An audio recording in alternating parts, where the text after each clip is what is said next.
Abu Amis ने कैस बिन मुस्लिम से और उन्होंने तारिक बन शहाब से रवायत की, कहा, यहूदियों में से एक शख्स हज़रत उमर रज़ी अल्लाह अन्हु के पास आया और कहने लगा, अमीरुल मोमिनीन, आपकी किताब में एक ऐसी आयत है, आप इसे पढ़ते हैं, अगर वो हम यहूदियों पर नाजिल हुई होती तो हम इस दिन को ईद करार देते।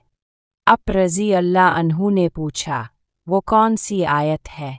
इसने कहा, आज मैंने तुम्हारे लिए तुम्हारा दीन मुकम्मल कर दिया और तुम पर अपनी नेमत तमाम कर दी और तुम्हारे लिए इस्लाम को दीन के तौर पर पसंद कर लिया हो।